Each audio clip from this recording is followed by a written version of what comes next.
பருவநிலை மாற்றத்தால் குழந்தைகளிடையே வைரஸ் காய்ச்சல் பாதிப்பு அதிகரித்து வருவதாக குழந்தைகள் நல மருத்துவர்கள் தெரிவித்துள்ளனர். தமிழகத்தில் சில நாட்களாக வைரஸ் காய்ச்சல் அறிகுறிகளுடன் மருத்துவமனைகளுக்கு வரும் குழந்தைகள் மற்றும் சிறார்களின் எண்ணிக்கை 3 மடங்கு அதிகரித்துள்ளது என்றும் மருத்துவர்கள் தெரிவித்துள்ளனர். மணல் கடத்தல்காரர்கள் மீது நடவடிக்கை எடுக்காவிட்டால் மாநிலம் தழுவிய போராட்டங்கள் நடத்தப்படும் என்று தமிழக பாஜக தலைவர் அண்ணாமலை எச்சரித்துள்ளார். நாடாளுமன்ற தேர்தலில் மகளிர் உரிமை தொகையை நிறுத்திவிடுவோம் என வாக்காளர்களை மிரட்டியும் பணம் கொடுத்தும் தான் திமுக கூட்டணி 40 இடங்களில் வெற்றி பெற்றுள்ளது என்று அமமுக பொதுச் செயலாளர் டிடிவி தினகரன் பேசியுள்ளார். எல்லை தாண்டி மீன்பிடித்ததாக புதுக்கோட்டை மாவட்டம் கோட்டைப்பட்டினத்தைச் சேர்ந்த 4 மீனவர்களை இலங்கை கடற்படையினர் இன்று அதிகாலை கைது செய்துள்ளனர்.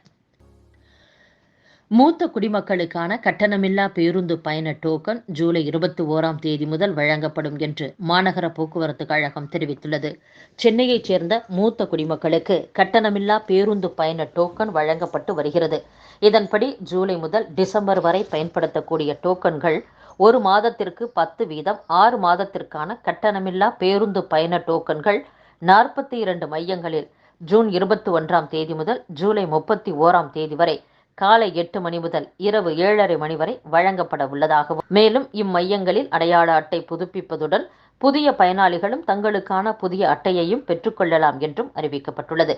இந்த சேவைகளை பெற விரும்பும் மூத்த குடிமக்கள் தங்கள் இருப்பிட சான்றாக குடும்ப அட்டை, வயது சான்று மற்றும் 2 வண்ண புகைப்படங்கள் உள்ளிட்டவற்றை சமர்ப்பிக்க வேண்டும். டெல்டா மாவட்டங்களில் விவசாயம் சார்ந்த தொழில்பேட்டைகளை கொண்டு வருவோம் என்று தமிழக தொழில்துறை அமைச்சர் டிஆர்பி ராஜா கூறியுள்ளார். மேலும் இண்டி கூட்டணி செயல் வீரர்கள் கூட்டத்தில் அவர் பேசும்போது, இந்த கூட்டணி தொடர்ந்து 8வது வெற்றியை பெற்றுள்ளது. அடுத்து விக்கிரவாண்டி இடைத்தேர்தலில் 9வது வெற்றியையும், பின்னர் 2026ஆம் ஆண்டு சட்டப்பேரவை தேர்தலில் 10வது வெற்றியையும் இக்கூட்டணி பெறும் என்றும், தமிழக முதலமைச்சர் தஞ்சாவூருக்கு சிப்காட் திட்டத்தை கொண்டு வந்துள்ளார். இதேபோல விவசாயம் சார்ந்த தொழில்பேட்டைகளையும் இப்பகுதிக்கு கொண்டு வருவோம். திருவாரூரிலும் தொழில்பேட்டைகளுக்கான இடம் தேர்வு நடைபெறுகிறது என்றும், டெல்டா மாவட்டங்களில் விவசாய பூமியை காப்போம், அதே நேரத்தில் விவசாயிகளின் பிள்ளைகளுக்கு, படித்த இளைஞர்களுக்கு வேலைவாய்ப்பை உருவாக்கி தருவதற்கான பணிகளையும் தமிழக முதலமைச்சர் செய்து வருகிறார் என்று அமைச்சர் டிஆர்பி ராஜா பேசியுள்ளார். நிகழாண்டில் சாலைகளில் சுற்றித் திரிந்த 1117 மாடுகள் பிடிக்கப்பட்டுள்ளதாக மாநகராட்சி தெரிவித்துள்ளது. சென்னை மாநகராட்சிக்கு உட்பட்ட சாலைகளில் மாடுகளை திரியவிட்டால் அந்த மாடுகள் பிடிக்கப்பட்டு மாட்டின் உரிமையாளருக்கு அபராதம் விதிக்கப்படும் என எச்சரிக்கப்பட்டுள்ளது. ஆனாலும் பல இடங்களில் மாடுகள் சாலைகளில் திரிந்து கொண்டு இருக்கின்றன. இதனால் மக்கள் அச்சத்தில் உள்ளனர். தமிழகத்தில் கடந்த 3 ஆண்டுகளில் பள்ளி மாணவிகளுக்கு 7.74 கோடி பாக்கெட்டுகள் சானிட்டரி நாப்கின் வழங்கப்பட்டுள்ளதாக பொது சுகாதாரத்துறை தெரிவித்துள்ளது. இதற்காக ஆண்டுதோறும் 115 கோடி ரூபாய் நிதி ஒதுக்கீடு செய்யப்பட்டுள்ளதாகவும் தெரிவிக்கப்பட்டுள்ளது. மேகதாட்டு விவகாரம் குறித்து தமிழகம், கர்நாடகம் பேச்சுவார்த்தை நடத்த வேண்டும் என்ற மத்திய நீர்வளத்துறை இணையமைச்சர் வி. சோமண்ணா கூறியுள்ளதற்கு அதிமுக பொதுச் செயலாளர் எடப்பாடி பழனிசாமி கண்டனம் தெரிவித்துள்ளார்.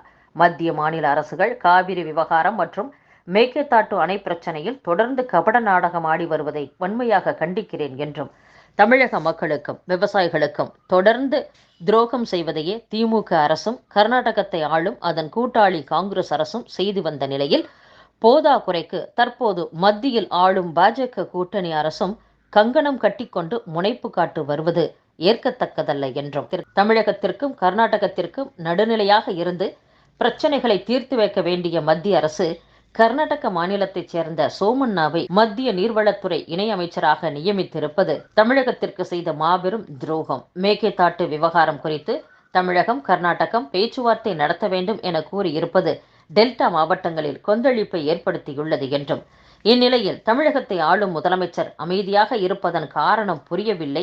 இது மிகவும் கண்டிக்கத்தக்கது என்றும் எடப்பாடி பழனிசாமி கூறியுள்ளார். ஜம்மு காஷ்மீரில் பக்தர்கள் சென்ற பேருந்து மீது நடத்தப்பட்ட துப்பாக்கிச் சூட்டில் 9 பேர் உயிரிழந்த பயங்கரவாத தாக்குதல் குறித்த வழக்கின் விசாரணையை தேசிய புலனாய்வு முகமை வசம் மத்திய உள்துறை அமைச்சகம் ஒப்படைத்துள்ளதாக தகவல் அறிந்த வட்டாரங்கள் தெரிவித்துள்ளன. பஞ்சாப் மாநிலம் ஜலந்தர் மேற்கு பேரவை தொகுதிக்கு இடைத்தேர்தல் நடைபெறவுள்ள நிலையில் அந்த தொகுதிக்கான வேட்பாளர்களை பாஜக, ஆம் ஆத்மி ஆகிய கட்சிகள் அறிவித்துள்ளன. கடந்த 2022ஆம் ஆண்டு தேர்தலில் பாஜக வேட்பாளராக போட்டியிட்டவர் இப்போது ஆம் ஆத்மி வேட்பாளராகவும், ஆம் ஆத்மி வேட்பாளராக போட்டியிட்டவர் பாஜக வேட்பாளராகவும் களமிறக்கப்பட்டுள்ளனர். வாக்குப்பதிவு இயந்திரத்தில் முழு வெளிப்படைத்தன்மையை உறுதி செய்ய வேண்டும், இல்லையெனில் அவற்றை ஒழித்து கட்ட வேண்டும் என்று தேர்தல் ஆணையத்திற்கு காங்கிரஸ் எம்பி ராகுல் காந்தி வலியுறுத்தியுள்ளார். மேலும் வாக்குப்பதிவு இயந்திரத்தை கருப்பு பெட்டி என்றும் அவர் மீண்டும் விமர்சித்துள்ளார்.